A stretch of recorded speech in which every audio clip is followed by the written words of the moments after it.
para saan ba ginagamit itong A+ impregnator sealer? Ito po ay kadalasang ginagamit sa mga deco stones, yung mga natural stones, kagaya po ng mga grade slate o kaya sa mga bare concrete. Maganda po itong gamitin mga boss para po sa ating mga konkrito kung tayo po hindi pa magpintura. Nakakatulong po ito mga boss para hindi po mag-absorb ang tubig sa ating mga wall concrete. Ngayon, ipapakita ko po sa inyo mga boss itong aming Hardiflex na nilagyan po namin ng simento at buhangin. Dito po natin makikita mga boss kung talagang hindi ba makakasipsip ang tubig kapag nilagyan po natin ng A+ impregnator sealer. Kapag natuyo nito mga boss, wala kang makikitang bakas ng chemicals na nilagay mo sa ating simento. Doon mo na makikita mga boss ang resulta kapag ititesting na po natin gamit ang tubig. Unahin natin sa paglagay mga boss ng tubig, itong walang impregnator.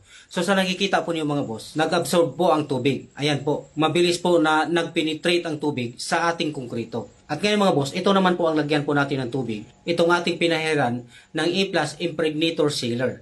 So as you can see po mga boss, hindi po nagpe-penetrate ang tubig sa ating konkrito. Parang tubig ulan na po ito mga boss na nakapatong sa ibabaw po ng dahon ng gabi.